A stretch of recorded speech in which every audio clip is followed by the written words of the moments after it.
আল্লাহকে বলতেছে, আল্লাহ আমার হায়াত স্বামীর দাও, স্বামীর মৃত্যু আমার দাও। স্বামী বউয়ের কপালে হাত দিয়ে বলে, মরে যাচ্ছি কিন্তু এমন একটা বউ রেখে যাচ্ছি যে বউ তার জীবনের চাইতে আমাকে বেশি ভালোবাসে। আসলে কি বাস্তব? রাত্রেবেলা স্বামী স্ত্রী এক ঘরের মধ্যে ঘুমাইছে, ওই বাড়ির একটা ষাঁড় গরু আছিল, আইডিয়া গরু, ওই দড়ি ছেঁড়া বের হয়েছে খাবার জন্য, কিন্তু দরজা বন্ধ, বাহিরে যাওয়ার পারে নাই। বাড়ির মধ্যে খুঁজে দেখে বারান্দার একটা সিলভারের পাতিলের নিচে চিটে লালি। এখন ষাঁড় গরু লালি খাওয়ার জন্য পাতিলের তলে মুখ লিবার পায়, কিন্তু এই শিং বেঁধে পায়, পাতিলের কান্নার মধ্যে শিং বেঁধে যায়। জোর করে যখন খাবার চাইছে, ছোট ছোট শিং তো ঢুকে গেছে, লালি হাতে পাইছে, লালি খাওয়া শেষ, কিন্তু পাতিল আর মাথা ছাড়ে না, ওইখানে করতেছে, কিন্তু না। আপনি বলেন, দুই শিং যদি পাতিলের কান্দার মধ্যে আটকে যায়, আগে কি তখন দেখতে পায়? একটা অন্ধ হয়ে স্বামী স্ত্রী যে ঘরে ঘুমাইছে, ওই ঘরের মধ্যে হো হো করে ঢুকছে। বউ চিল্লায় বলে, বাবা আজরাইল ঢুকছি যখন, তাহলে আমার স্বামীর কাছে যাও, কারণ আমার স্বামী হলো ক্যান্সার রোগী। স্বামী কয়, কেন বউ কি হয়েছে? বউকে আজরাইল আইছে তো তোমারে দেখাই দিলাম। স্বামী কয়, দিনের হলো না, কইলি আপনার মৃত্যু আমার দেখ, আমার হায়াত আল্লাহ আপনাকে দেখ। বউ বলে, মৃত্যুর কথা মুখে বলা যায়, কিন্তু অন্তর থেকে মৃত্যু কেউ চায় না। ধরে কোন কথা ঠিক? আল্লাহ বলে, মুসা মৃত্যু তোমার কাছে পছন্দ হওয়ার কারণ কি? মৃত্যু তোমার কাছে নিয়ামত মনে হওয়ার কারণ কি? মুসা বলতেছে, আল্লাহ কারণ হলো তিনটা। জোরে বলেন, কয়টা? আরো জোরে। এক নম্বর কারণ হলো, না মরলে জান্নাতে যাওয়া যাবে না। এত সুন্দর জান্নাত আপনি বানায় রাখছেন, সেই জান্নাতে যদি যাবার চাই, মরা ছাড়া জান্নাতে যাওয়ার কোন রাস্তা। আপনারা কি জান্নাতে যাবার চান? কারা কারা যাবার চান? আল্লাহকে একটু হাত দেখেন তো দেখি। লিল্লাহে তাকবীর। এবারে হাত তোলেন না, কে যাবার চাচ্ছেন না? ঘুম ধরছে? হাত নামান, হাত নামান। এখন জান্নাতে যদি যাবার চান, সত্যি আপনারা যাবার চান, আপনারা কি জীবিত অবস্থায় যাবার পারবেন না মরা লাগবে? জোরে বলেন, মরা লাগবে। তাহলে জান্নাতে যদি যাবার চাই, কি চাই? সকলে বলেন, মরতে চাই। জান্নাতে যাবার চাইলে কি চাই? আরো জোরে, জোরসে বলুন। ফেরেশতা কয়, আল্লাহ জীবনে বহু মাহফিলে গেলাম, কিন্তু মরতে চাই মিছিল তো কোনো মাহফিল হয় নাই। আল্লাহ বলে, ফেরেশতা সাক্ষী থাক যে বাংলার মুসলমান মরাকে নিয়ে কোনো টেনশন করে না, ওই বাংলাদেশে হাসিনার মতন স্বৈরাচারী জালেমার ক্ষমতায় কোনোদিন বসবে না। বলে আমরা এতদিন আল্লাহ বাদ দিয়ে হাসিনার ভয় করার কারণ হলো আমরা মরবার চাই না। বলে কথা কন না কেন? কথা কন না কেন? আপনি যতই চেষ্টা করেন বাতিলের সঙ্গে আপোষ করে বাঁচার, আপনি বাঁচতে পারবেন না। নির্দিষ্ট সময় হলে আপনাকে মরা লাগবেই। জোরে কোন কথা দেখতে? তাহলে মরা যদি লাগে তো খামাখা আপোষ কার সাথে? কথা কয় না। আপোষ কার সাথে? নমরুদের আগুনের চূড়ার দিকে আমাদের জাতির পিতা আপোষ করে নাই, আপোষ করেছে আল্লাহর সাথে। জোরে কোন ঠিক কিনা? নমরুদ তাহলে বারবার কয়, ইব্রাহিম যে আগুনের চূড়া জ্বলাইছি, একবার তাকায় দেখ, একবার তাকায় দেখ। চলকের রশি যখন টান মারবো, আগুনের চূড়ার মধ্যে পড়ে তুই পুড়ে ছাই হয়ে যাবি। ইব্রাহিম একবার কি বলবা না? আমার আগুনের চুলার দিকে তাকায়া ইব্রাহিম আল্লাহর দিকে তাকায়া বলতেছেন, হাসবি আল্লাহু নিমাল ওয়াকিল ওয়া নিমাল মাওলা ওয়া নিমান নাসীর। কে নমরুদ? নমরুদ, তুই আগুনের চুলা বানাইছিস, পুরানোর ক্ষমতা তোর হাতে নাই। পোড়ানোর ক্ষমতা কার হাতে? আমি সে আল্লাহর দিকে তাকাই আছি। আমাদের সকলের মৃত্যু হবে অনিবার্য। মৃত্যু যখন হবে, এই মৃত্যু যেন সাধারণ মৃত্যু না হয়, এই জন্য আমার আল্লাহর দিকে তাকায় থাকার দরকার আছে না? আল্লাহ বলেছে, লা তামুতুন্না ইল্লা ওয়া আনতুম মুসলিমুন। তাহলে জান্নাতে যাইতে গেলে মরা লাগবেই। একটা দৃষ্টান্ত শুনলে আপনাদের কাছে ক্লিয়ার হয়ে যাবে।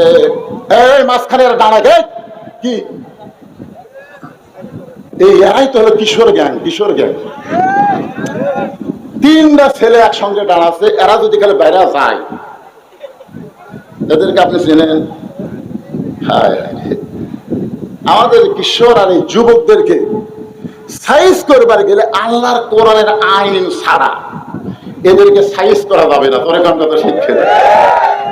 আমাকে একজন বললো, হুজুর আমাদের এলাকায় যুবকেরা যে হারে নেশা আসক্ত হয়েছে, আমাদের এলাকার যুবতী মেয়েরা যে হারে বেপরদা হয়েছে, আমাদের এলাকার অনেক মুসলমান দাবি করে আযান হলে মসজিদে যায় না, এমনকি লুকে চুপে জুয়াও খেলা হয়। হুজুর এই ব্যাপারে আপনি ওয়াজ করবেন? আমি বলি একটাই ওয়াজ, ইংরেজদের তৈরি আইন দিয়ে এই ঘুরে ধরা সমাজকে সাইজ করা যাবে না। এইটাই সাইজ করতে গেলে আল্লাহর কোরআনের আইন লাগবে। জোরে কোন কথা ঠিক কিনা? ডক্টর কামালের সংবিধান দিয়ে এই বাংলাদেশকে সাইজ করা যাবে না। সাইজ করতে গেলে আল্লাহর কোরআনের সংবিধান লাগবে। জোরে কোন কথা ঠিক কিনা? সব সাইজ হয়ে যাবে। নামাজ পড়বো না, তোর দাদাও পড়বি, বেপরদা হয়ে ঘুরবি, ফাতেমা হওয়ার জন্য প্রতিযোগিতা করবি। জোরে কোন কথা ঠিক কিনা? খালি আইনের দরকার, এ ওয়াজ দিয়ে কাম হবি না। 13 বছর নবী কম ওয়াজ করছিল, 400 বছর আবু জেহেলের কাছে গেছে, কলেমার দাওয়াত দিছে, তাও শালা ঘাটতেরা কলেমা গ্রহণ করেনি। জোরে কোন কথা ঠিক কিনা? কোরআন দিয়ে যখন আইন শুরু হলো, আবু জেহেলকে বদর যুদ্ধে ঘাড় সাইজ করে দিল। জোরে কোন কথা ঠিক কিনা? শুনবো না তোর ঘরে শুনবি। আজকে আমাদের বাংলাদেশে এরকম সমস্যা কেন? ইন্না লিল্লাহ দিয়ে আপনাদেরকে একটু তাফসীর করে বোঝাবার চাই ভাইজান। আর কে উঠবে নাকি? এই দেখ যুবক, ওই কি বাদাম বেচতেছে নাকি রে?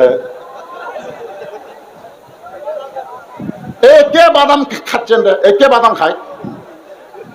আপনারা জানেন যাদেরকে ফেরেশতা পাহারা দিচ্ছে, যেই জায়গার মধ্যে বসে আছেন, আল্লাহ তাআলা এটা ইবাদতের মধ্যে শামিল করে নিয়েছে। ধরে কোন সুবহানাল্লাহ। আপনি বাদাম খান, যারা বাদাম খাচ্ছে পেটের কিন্তু দোষ হয়ে যাবে, এমন অসুখ হবে। হ্যাঁ, বাদাম খাবার দেন, একটু মনোযোগ দিয়ে শুনবেন। আল্লাহ বলে মুসা মৃত্যুকে পছন্দ করার 2 নম্বর কারণ কি?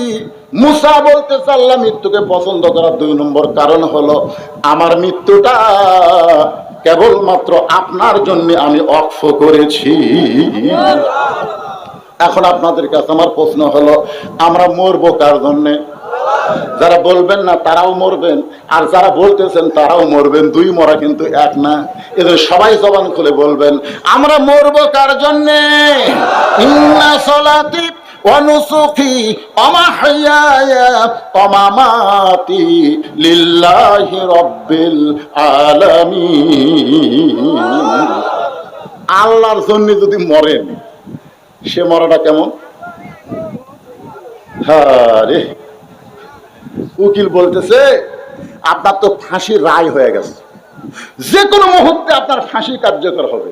এই ফাঁসি থেকে যদি বাঁচতে চান তো রাষ্ট্রপতির কাছে একটা দরখাস্ত লেখেন। কার কাছে? আসামি খালি মুচকি মুচকি হাসে। উকিল বলে হাসেন কেন? বলে হাসার কারণ হলো তোমার কথা শুনে। তুমি আমার কি বুঝ দিচ্ছ উকিল, যে রাষ্ট্রপতির কাছে বাঁচার দরখাস্ত লেখা লাগবে? আমি আমার জীবনে 3টা রাষ্ট্রপতি ক্ষমতার থাকা অবস্থায় মরা দেখছি। একটা হলো বঙ্গবন্ধু শেখ মুজিবুর রহমান, একটা জিয়াউর রহমান, একটা জিল্লুর রহমান। যারা নিজে ক্ষমতার চেয়ারে থাকার পরেও মরে যায়, তাদের কাছে কোনো ইমানদার বাঁচার দরখাস্ত লেখে না। বলে কোন কথা ঠিক? উকিল বলতেছে এ গোয়ারকি করার কারণে আপনার ফাঁসি হবে। আসামি বলতেছে আমার ফাঁসি হবে কিন্তু মৃত্যু হবে না। উকিল কয় কে রে, ফাঁসি হবি মরবি না। কি বুঝতেছেন? আল্লাহর জন্য জীবন দাও, বুঝতেছেন? আল্লাহর জন্য যারা জীবন দেবে, আল্লাহ বলেছেন তারা মরবে না।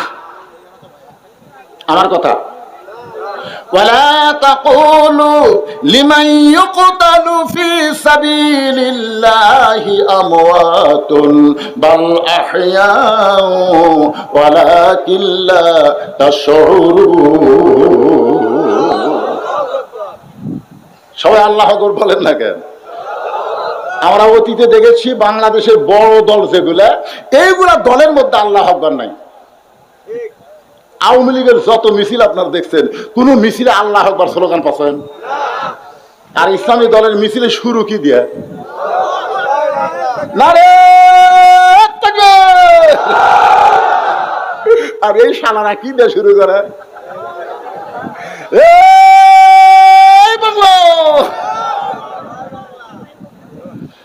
পিনাকি ভট্টাচার্য ইউটিউব চ্যানেল আপনারা দেখছেন, আজকে জয় বাংলা করে দেবো। কি বাংলা? জয় বাংলা মানে